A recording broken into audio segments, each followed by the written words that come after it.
Hello friends, स्वागत करता हूं आपका अपने यूट्यूब चैनल संघर्ष क्लास में। जी हाँ दोस्तों, अभी तक मेरे चैनल को सब्सक्राइब नहीं किया तो जल्दी से सब्सक्राइब कर लीजिए, साथ में बेल आइकन बटन जो दबा दीजिए जिससे कि मेरी सही वीडियो आप तक पहुंचती रहे। चलिए आज की क्लास की शुरुआत करते हैं। बात करते हैं हिंदी के पहले प्रश्न की। तुम्हारा पहला प्रश्न है, कमल का सिपाही क्या है? अगर ऑप्शन की बात करें, ऑप्शन ए जीवनी, ऑप्शन बी आत्मकथा, ऑप्शन सी संस्मरण, ऑप्शन डी इनमें से कोई नहीं। देखिए अगर बात करें कमल का सिपाही, तो कमल का सिपाही क्या है? जीवनी है। तो ऑप्शन ए हमारा यहाँ पर क्या हो जाएगा? Right answer. चलिए अगले प्रश्न की तरफ चलते हैं। हमारा अगला प्रश्न है, विनय पत्रिका के रचयिता है? अगर ऑप्शन की बात करें, option A Tulsidas, option B Keshavdas, option C Surdas, option D Kabirdas. तो विनय पत्रिका के रचयिता कौन है? हमारे तुलसीदास है। ऑप्शन ए हमारे यहाँ पर क्या हो जाएगा? Right answer. चलिए अगले प्रश्न पे चलते हैं। हमारा अगला प्रश्न है, पर्वत में कौन सी संज्ञा है? देखिए पर्वत की अगर हम बात करें, ऑप्शन की बात करें तो ऑप्शन ए भाववाचक, ऑप्शन बी व्यक्तिवाचक, ऑप्शन सी जातिवाचक, ऑप्शन डी समूहवाचक। देखिए अगर हम बात करें पर्वत की, तो पर्वत से क्या पता, सभी पर्वत की बात हो रही है, यानी पर्वत जाति की बात हो रही है। यहाँ पर क्या हो जाएगा? हमारा जातिवाचक संज्ञा हो जाएगी। तो ऑप्शन सी हमारा यहाँ पर क्या होगा? देखिए अगर किसी विशेष व्यक्ति या वस्तु की बात होगी तो वहां पर क्या होगा? व्यक्तिवाचक संज्ञा होगा।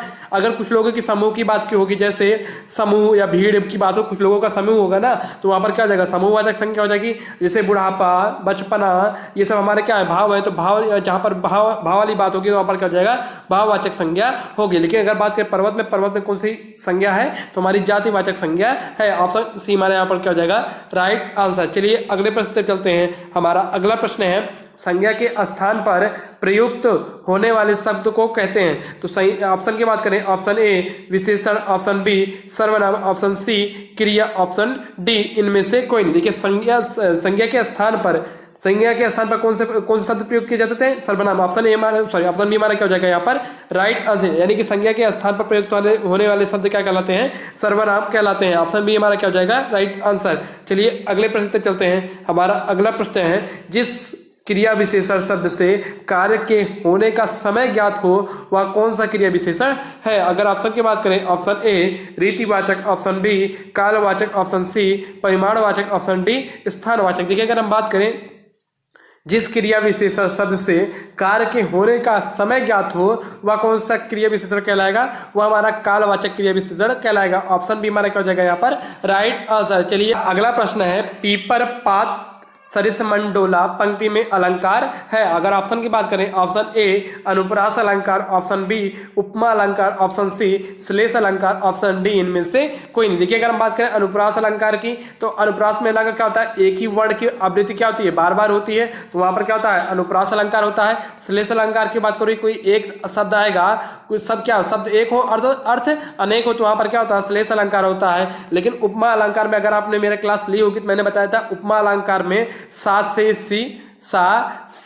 सी और सरिस आदि शब्द आते हैं। ठीक है, तो कहीं पर भी आपको सा से सी दिख जाए या फिर सरिस शब्द दिख जाए तो वहां पर क्या होता है? उपमा अलंकार होता है। तो मैं यहाँ पर क्या है? पीपर पात सरिस मंडोलत, यहाँ पर सरिस शब्द आया हुआ है, इसलिए यहाँ पर कौन सा अलंकार होगा? उपमा अलंकार होगा। चलिए अगले प्रश्न तक चलते हैं। हमारा अगला प्रश्न है, किस रस को रसराज कहा जाता है? अगर ऑप्शन की बात करें तो ऑप्शन ए रौद्र रस, ऑप्शन बी करुण रस, ऑप्शन सी श्रृंगार रस, ऑप्शन डी इनमें उपयुक्त सभी। देखिए अगर हम बात करें किस रस को रसराज कहा जाता है, तो हमारे श्रृंगार रस को क्या कहता है? रसराज भी कहा जाता है। तो ऑप्शन सी हमारे यहाँ पर क्या हो जाएगा? Right answer. चलिए अगले प्रश्न तक चलते हैं। हमारा अगला प्रश्न है, वर्तनी के अनुसार शुद्ध शब्द है? अगर ऑप्शन की बात करें, ऑप्शन ए विशेष, ऑप्शन सी विशेष, ऑप्शन सी विशेष, ऑप्शन डी इनमें से कोई नहीं। देखिए अगर बात करें वर्तनी के अनुसार कौन शब्द शुद्ध है, तो ऑप्शन हमारा यहाँ पर क्या हो जाएगा? Right answer. विशेष कैसे लिखा जाता है? ऑप्शन ए की तरह लिखा जाता है, तो यहाँ पर ऑप्शन हमारा क्या हो जाएगा? Right answer. चलिए अगले प्रश्न तक चलते हैं। हमारा अगला प्रश्न है, करपट का तद्भव रूप कौन सा है? अगर ऑप्शन की बात करें, ऑप्शन ए कपट, ऑप्शन बी करपेट, ऑप्शन सी कपड़ा, ऑप्शन डी कपूर। ठीक है, तो अगर बात करें करपट का तद्भव शब्द क्या कौन सा रूप होता है? करपट का तद्भव रूप कौन सा होगा? तो ऑप्शन हमारे यहाँ पर क्या सही हो जाएगा? ऑप्शन सी, यानी करपट का तद्भव रूप क्या होता है? कपड़ा होता है। तो ऑप्शन सी हमारे यहाँ पर क्या हो जाएगा? Right answer. चलिए अगले प्रश्न तक चलते हैं। हमारा अगला प्रश्न है, आंखों पर चर्बी छाना का अर्थ है, आंखों पर चर्बी छाना का अर्थ है, ऑप्शन की बात करें तो ऑप्शन ए धोखा खाना, ऑप्शन बी कुछ समझ ना आना, ऑप्शन सी अभिमान करना, ऑप्शन डी इनमें से कोई नहीं। देखिए आंखों पर चर्बी छाना का मतलब होता है अभिमान करना, तो ऑप्शन सी हमारे यहाँ पर क्या हो जाएगा राइट आंसर। चलिए अगले प्रश्न पे चलते हैं। हमारा अगला प्रश्न है इच्छा का पर्यायवाची नहीं है, हमें बताना कि कौन सा इच्छा का पर्यायवाची नहीं है। अगर ऑप्शन की बात करें ऑप्शन ए लिप्सा, ऑप्शन बी ईहा, ऑप्शन सी आकांक्षा, ऑप्शन डी मही। देखिए अगर हम बात करें लिप्सा, लिप्सा ऑप्शन ए की बात करें, ऑप्शन ए हमारा क्या लिप्सा है, ऑप्शन बी क्या है मही है, और ऑप्शन सी क्या हमारा आकांक्षा। ये तीनों ही हमारे क्या है इच्छा के पर्यायवाची है। लेकिन अगर बात करें मही, तो मही किसका पर्यायवाची होता है अचला का, किसका अचला का, तो ऑप्शन डी हमारे यहाँ पर क्या हो जाएगा राइट आंसर। यानी कि इच्छा का पर्यायवाची कौन सा नहीं है, तो मही, मही किसका पर्यायवाची है अचला का, ये भी याद रख लीजिए, ठीक है। चलिए आगे चलते हैं। हमारा अगला प्रश्न क्या है, हमारा अगला प्रश्न है जंगल का पर्यायवाची है। अगर ऑप्शन की बात करें तो ऑप्शन ए अरण्य, ऑप्शन बी कानन, ऑप्शन सी अटवी, ऑप्शन डी उपरोक्त सभी। देखिए बात करें जंगल के पर्यायवाची की, तो जंगल का पर्यायवाची अरण्य भी होता है, जंगल का पर्यायवाची कानन भी होता है, और जंगल का पर्यायवाची अटवी होता है। यानी ये तीनों ऑप्शन ए, ऑप्शन बी और ऑप्शन सी, ये तीनों ही क्या हमारे जंगल के पर्यायवाची है। तो ऑप्शन डी हमारे यहाँ पर क्या हो जाएगा राइट आंसर है, उपरोक्त सभी क्या है जंगल के पर्यायवाची है। चलिए अगले प्रश्न तक चलते हैं। हमारा अगला प्रश्न है सदैव शब्द का विलोम है। अगर ऑप्शन की बात करें ऑप्शन ए विरल, ऑप्शन बी विरज, ऑप्शन सी विरद, ऑप्शन डी विरत। देखिए अगर बात करें सदैव शब्द का विलोम शब्द की, तो सदैव शब्द का विलोम शब्द क्या होता है विरल होता है। तो ऑप्शन ए हमारे यहाँ पर क्या हो जाएगा राइट आंसर। चलिए अगले प्रश्न पे चलते हैं। हमारा अगला प्रश्न है दूध जल पारा, दूध जल पारा किस शब्द का अनेकार्थी शब्द है। अगर ऑप्शन की बात करें ऑप्शन ए अंबर, ऑप्शन बी पानी, ऑप्शन सी अब्ज, ऑप्शन डी अमृत। देखिए अगर बात करें दूध जल पारा ये किसके अनेकार्थ शब्द है, तो ये हमारे तीनों किसके हैं अमृत के अनेकार्थ शब्द है। तो ऑप्शन डी हमारे यहाँ पर क्या हो जाएगा राइट आंसर। चलिए अगले प्रश्न पर चलते हैं। हमारा अगला प्रश्न है सीता गीता से पत्र लिखवाती है, ठीक है, इस वाक्य में क्रिया है। तो अगर हम बात करें ऑप्शन की, तो ऑप्शन ए संयुक्त क्रिया, ऑप्शन बी अपूर्ण क्रिया, ऑप्शन सी प्रेरणार्थक क्रिया, ऑप्शन डी इनमें से कोई नहीं, ठीक है। अगर देखिए बात करें वाक्य की क्या कह रहा है सीता गीता से पत्र लिखवाती है, तो लिखवाने का काम कोई क्या कर रहा है सीता कर रही, ठीक है। तो ये सीता यहाँ पर डायरेक्ट काम नहीं करे, तो जहां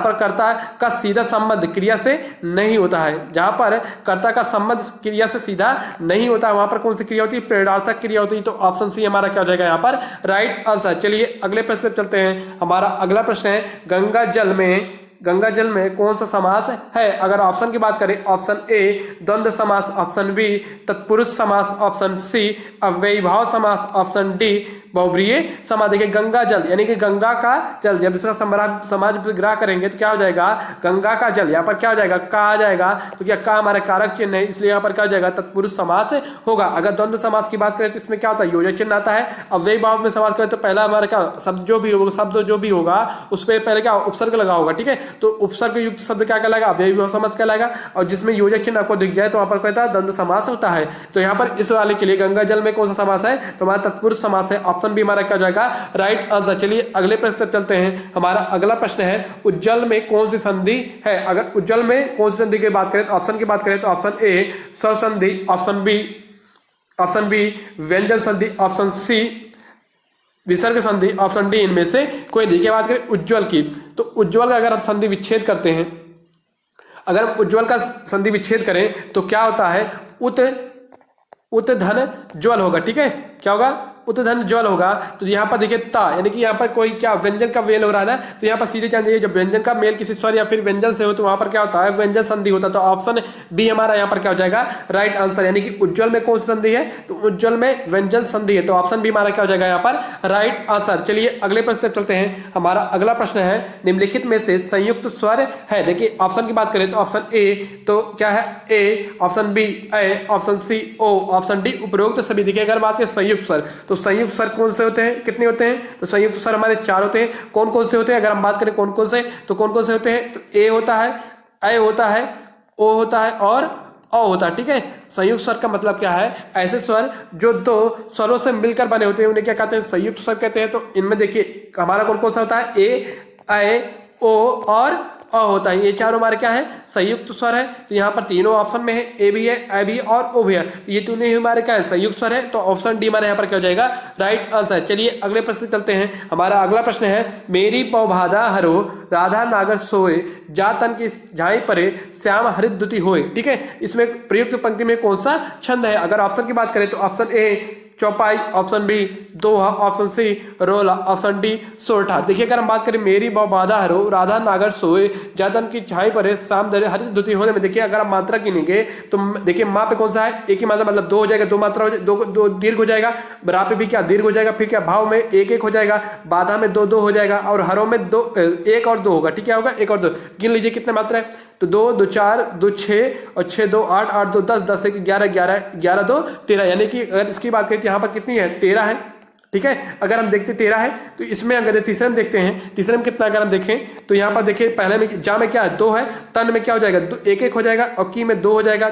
ठीक है, और झाई में देखिए आप तो कितना हो जाएगा, 2 2, परे में क्या हो जाएगा, 2 और 1। देखिए यहाँ पर क्या हो जाएगा, 2 2 4 2 6 2 8 2 10 और 3 13। तो यहाँ पर क्या हो जाएगा, पहले और तीसरे पंक्ति में, पहले और तीसरे में कितना है, 13 13 मात्रा है। तो ये पहले और तीसरे में 13 में 13 मात्रा किसमें होती है, दोहा में होती है। तो ऑप्शन बी हमारा यहाँ पर क्या हो जाएगा, राइट आंसर। यानी कि पहले दोहा में कौन सा, पहले और तीसरे में 13 मात्राएं, और दूसरे और चौथे में कितनी मात्राएं, 11 मात्रा होती है। ठीक है, तो यहाँ पर पहले और तीसरे में मैंने देख लिया कितनी मात्राएं, 13 मात्राएं। तो यहाँ पर क्या हो जाएगा, ऑप्शन बी हमारा यहाँ पर क्या हो जाएगा, राइट आंसर। यानी कि मेरी वादा हरो राधा नागर सोए जातन की झाई परे श्याम हरित दुति होने में कौन सा छंद है, तो कौन सा है, दोहा है। ठीक है, चलिए आगे चलते हैं। हमारा अगला प्रश्न है, जिसे प्रमाण द्वारा सिद्ध ना किया जा सके वाक्यांश के लिए एक शब्द है। अगर ऑप्शन की बात करें तो ऑप्शन ए प्रमाणित, ऑप्शन बी अप्रमाणित, ऑप्शन सी अप्रमेय, ऑप्शन डी अप्रामाणिक। ठीक है, देखिए अगर बात करें जिसे प्रमाण द्वारा सिद्ध ना किया जा सके उसे क्या कहते हैं, अप्रमेय कहते हैं। तो ऑप्शन सी हमारे यहाँ पर क्या हो जाएगा, राइट आंसर। आज का वीडियो यहीं तक है। अगर आपको वीडियो अच्छा लगा हो तो चैनल को लाइक कीजिए, सब्सक्राइब कीजिए, दोस्तों के साथ शेयर जरूर कीजिए।